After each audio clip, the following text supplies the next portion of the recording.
आज के वीडियो में हम डिस्कस करेंगे fixer policy.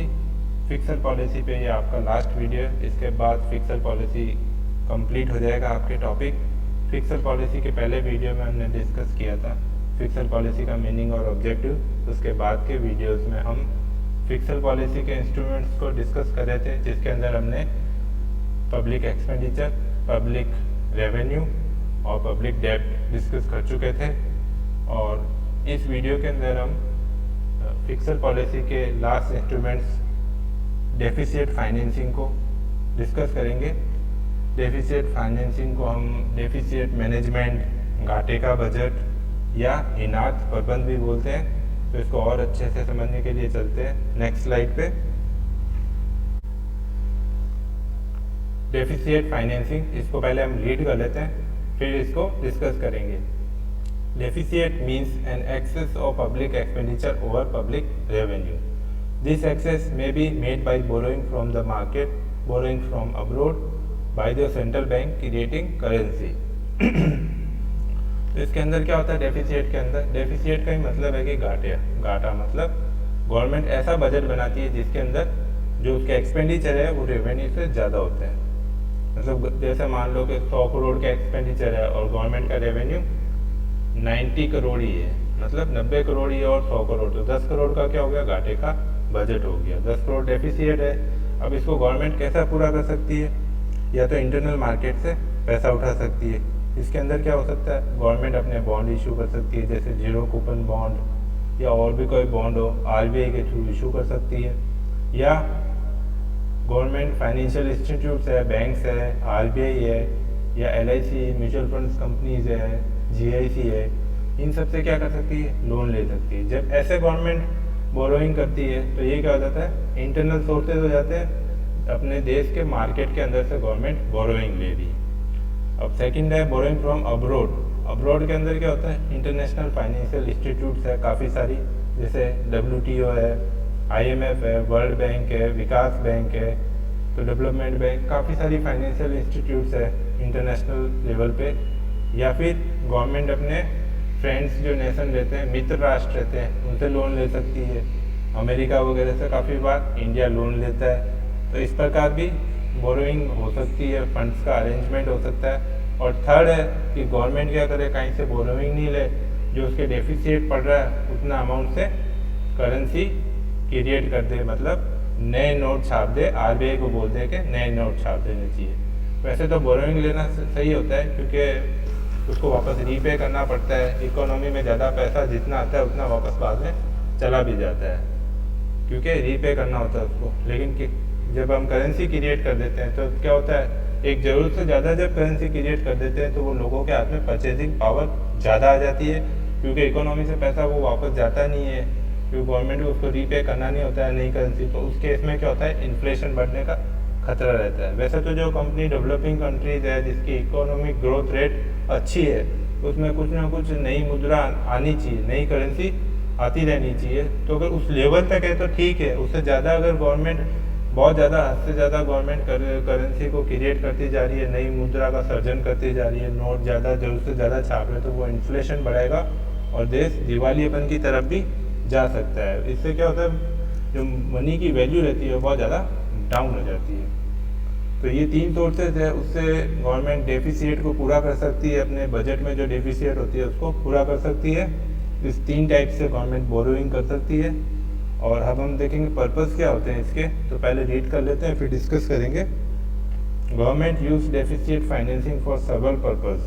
One of the most common is to increase the money supply and the number of bonds it has in the economic system, thus influence the economic activity of investor. Government may have a choice between using debt or raising taxes. Issuing more bond is usually more politically attractive than raising taxes. अब government के क्या purpose हो सकते हैं? काफ़ी सारे purpose हो सकते हैं। और जिस देश की जैसी इकोनॉमिक सिचुएशन है, कोई डेवलप कंट्री है, कोई डेवलपिंग कंट्रीज़ है, कोई अंडर डेवलप है, तो उनकी सबकी अलग अलग रिक्वायरमेंट होती है डेब्ट्स की। जो डेवलप्ड कंट्री होती है वो क्या करती है? स्टेबिलिटी के लिए करती है। अगर फ्लो ज़्यादा है तो गवर्नमेंट अपना एक्सपेंडिचर कम कर लेती है या टैक्सेस है उसको बढ़ा देती है। और इसके अलावा जब रिवर्स सिचुएशन होती है कि इकोनॉमी में पैसे की कमी होती है, तब वो कंट्रीज क्या करती है, कुछ अपने एक्सपेंसेस बढ़ा देती है या टैक्सेस को कम कर देती है, जिससे कि लोगों के हाथ में पैसा है और जो ये साइकिल आती है इकोनॉमी में ये दूर हो जाए। डेवलपिंग कंट्रीज क्या होती है या अंडर डेवलप कंट्रीज जो होती है उसके अंदर कैपिटल की कमी होती है, तो वो क्या होती है, डेवलपमेंट के काम को करने के लिए उनके पास इतनी रेवेन्यू के सोर्सेज नहीं होते हैं कि वो बड़े बड़े डेवलपमेंट प्रोजेक्ट कर पाए, देश में इंफ्रास्ट्रक्चर का सेटअप कर पाए, हैवी इंडस्ट्रीज का सेटअप कर पाए। तो उसके लिए एक बोरोइंग लेना बहुत ज़रूरी हो जाता है, बाहर से फाइनेंस या फंड्स की अरेंजमेंट करना ज़रूरी हो जाता है। तो उस केस में क्या होगा, उस केस में गवर्नमेंट को डेवलपमेंट काम के लिए बोरोइंग लेनी ही पड़ेगी। अब भले चाहे वो इंटरनल सोर्स से अगर पूरी हो सकती हो, देश की पब्लिक कैपेबल हो या फाइनेंशियल इंस्टीट्यूट कैपेबल हो उतना बड़ा फाइनेंस के लिए, तो ठीक है, नहीं तो देश बाहर से भी बोरोइंग ले सकता है कि और नई करेंसी का भी क्रिएट कर सकता है। इससे क्या होगा, जैसे ही है ना गवर्नमेंट नया सेटअप करेगी, इंफ्रास्ट्रक्चर बढ़ाएगी, हैवी इंडस्ट्रीज में ज़्यादा डेवलपमेंट करेगी, तो गवर्नमेंट क्या होगा, प्रोडक्शन बढ़ेगा, नई इंडस्ट्रीज बढ़ेगी, औद्योगिकीकरण बढ़ेगा, तो गवर्नमेंट को भी क्या होगा, टैक्सेस के रूप में ज़्यादा रेवेन्यू मिलेंगे और गवर्नमेंट उस डेट्स को पे कर सकती है। इसके अलावा कई बार ऐसा होता है कि इमरजेंसी सिचुएशन हो जाती है, वॉर, फ्लड या सूखा आ जाता है, उस केस में भी गवर्नमेंट का करना पड़ता है, उसका एक्सपेंडिचर ज़्यादा हो जाता है। या अभी देखो कोरोना में जीएसटी का कलेक्शन कम हो गया, तो गवर्नमेंट का रेवेन्यू कम होगा और सारे एक्सपेंसेस को गवर्नमेंट कट नहीं कर सकती है, कुछ हद तक ही कट कर सकती है। उस केस में भी गवर्नमेंट को बोरोइंग लेनी पड़ेगी, घाटे का बजट बनाना पड़ेगा, बाहर से पैसे का अरेंजमेंट करना पड़ेगा, बाहर या मतलब बजट से बाहर जाके पैसे का बोरोइंग लेनी पड़ेगी या अरेंजमेंट करना पड़ेगा। अब हम देखेंगे डेफिसिट फाइनेंसिंग के क्या बेनिफिट्स है। तो डेवलपिंग कंट्रीज के लिए तो काफ़ी सारे बेनिफिट्स है, पहले हम इसको रीड कर लेते हैं। Deficit financing increases the amount of spending in the डेब्ट मार्केट, मतलब फ्लो को बढ़ा देता है, has a favourable effects on economic condition, making people more willing to spend money on a variety of businesses. तो जैसे ही गवर्नमेंट पैसे का फ्लो बढ़ाती है तो पब्लिक के पास परचेसिंग पावर आती है और ज़्यादा डिमांड करती है, उससे क्या होता है, और प्रोडक्शन बढ़ता है और गवर्नमेंट को रेवेन्यू भी, गवर्नमेंट की भी रेवेन्यू बढ़ जाती है, लोगों को एम्प्लॉयमेंट भी मिल जाता है। अगर रिसेशन है तो गवर्नमेंट में क्या होगा, एक फेवरेबल इफेक्ट होगा। अगर इकोनॉमी में रिसेशन है, गवर्नमेंट ने एक्सपेंसेस बढ़ा दिया है डेफिसिट फाइनेंसिंग के थ्रू और मार्केट में कुछ पैसा डाला है, तो इकोनॉमी का पहिया चल सकता है। थर्ड है, this activity will raise greater amount of income from which government draw greater amount of taxes to cover the deficit. तो ये हमने पहले डिस्कस कर लिया था कि क्या होगा, अगर गवर्नमेंट प्रोडक्शन बढ़ा देती है और लोगों की परचेजिंग पावर बढ़ जाती है, प्रोडक्शन बढ़ जाता है, तो क्या होगा, नई इंडस्ट्री बनेगी, प्रोडक्शन ज़्यादा होगा तो नई इंडस्ट्रीज भी आएगी और गवर्नमेंट को क्या होगा, ज़्यादा ज़्यादा टैक्स का कलेक्शन होगा। तो वो जो घाटे का बजट जो गवर्नमेंट ने बनाया है, जो डेफिसिट बजट बनाया है, उसको क्या होगा, जो बढ़े हुए टैक्सेस की अमाउंट है, गवर्नमेंट की रेवेन्यू जो बढ़ी है उससे मीट आउट कर लेगी, कवर कर लेगी। इससे क्या होगा, एक्स्ट्रा बर्डन भी नहीं पड़ेगा, लोग देश में प्रोडक्शन भी बढ़ जाएगा, जीडीपी भी बढ़ेगी और एम्प्लॉयमेंट भी बढ़ेगा। फोर्थ है, the government can use the fund it receive to pay the pressing expenses. तो जो फंड है जो रिसीव होगा उससे अपने एक्सपेंसेस भी पे कर सकती है, जो पहले एक्सपेंसेस वगैरह होती है वो पे कर सकती है। तो ये तो क्या बेनिफिट्स हो गए डेफिसिट फाइनेंसिंग के। अब इसके क्या कुछ डीमेरिट्स है उसको भी हम रीड कर लेते हैं। If use incorrectly deficit spending can put government in a dangerous and unstable position. कई बार ऐसे काफ़ी देश की कंट्रीज क्या करती है कि खूब ज़्यादा नोट छापती चली जाती है, क्रिएटिंग करेंसी, मतलब सेंट्रल बैंक को गवर्नमेंट कहती रहती है कि नोट छाप दो, नोट छाप दो। उससे क्या होता है, बहुत ज़्यादा इन्फ्लेशन हो जाती है। कुछ साल पहले जिम्बाब्वे में ऐसे ही हुआ था। जिम्बाब्वे एक कंट्रीज है, उसके अंदर काफ़ी सारी उन्होंने नोट छापना शुरू कर दिया। तो उसको उनको क्या होता था कि थोड़ा सा सामान लेने के लिए बहुत ज़्यादा उधर प्राइस बहुत ज़्यादा हाई हो गई थी, बहुत ज़्यादा इन्फ्लेशन हो गई थी। थोड़ा सामान लेने के लिए खूब सारे पैसे देने होते थे, क्योंकि जो कीमत थी, जो मनी की कीमत थी, देश की जो करेंसी थी, उसकी क्या होती, बिल्कुल कीमत ही नहीं रह गई। तो ऐसी डेंजर सिचुएशन में एक कंट्री क्या हो सकती है, दिवालिया हो सकती है, इंसॉल्वेंट हो सकती है देश की गवर्नमेंट। हो सकता है वो इतनी ज़्यादा उधर करेंसी आ जाए, इन्फ्लेशन आ जाए कि वो कभी रीपे नहीं कर पाए, उसकी मनी की वैल्यू ही नहीं रहे वर्ल्ड में। तो ऐसी सिचुएशन में भी हो सकता है बहुत ज़्यादा अगर घाटे का बजट बनाया जाए, डेफिसिट फाइनेंसिंग की जाए, तो ये बहुत डेंजरस है, अनस्टेबल पोजीशन में गवर्नमेंट को पहुंचा सकती है। इसलिए हमेशा जितना भी फंड है उसको प्रोडक्टिव काम में खर्च करना चाहिए, प्रोडक्शन बढ़ना चाहिए, एम्प्लॉयमेंट बढ़ना चाहिए, तो वो कवर हो जाएगा क्योंकि टैक्सेस बढ़ेंगे और वो जो डेफिसिट फाइनेंसिंग है वो कवर हो जाएगी। लेकिन इसको इंटेलिजेंस के साथ यूज़ करना चाहिए, करेक्टली यूज़ करना चाहिए। अगर आप सही ढंग से यूज़ नहीं करेंगे तो वो डेंजरस हो सकता है। Eventually the bonds that the government uses will come due to and the government must to prepare to pay off when this occurs. अब काफ़ी बार क्या गवर्नमेंट लोन तो ले लेती है, बोरो तो कर लेती है मार्केट से, लेकिन आगे चलने में उनको रीपे भी तो करना होता है। गवर्नमेंट की रेवेन्यू नहीं बढ़ी और गवर्नमेंट ने उनको करेक्टली यूज़ नहीं हुआ तो वो कहाँ से रीपे करेगी, और अगर मेच्योरिटी पे रीपे नहीं कर पाएगी तो गवर्नमेंट से लोगों का विश्वास उठ जाएगा, वो वापस उसको एक्सटेंड नहीं कर सकती, मेच्योरिटी डेट पे उसको पे आउट करना पड़ेगा। Also increases the number of the government bonds in the market can increase competition over bonds which raise interest rate.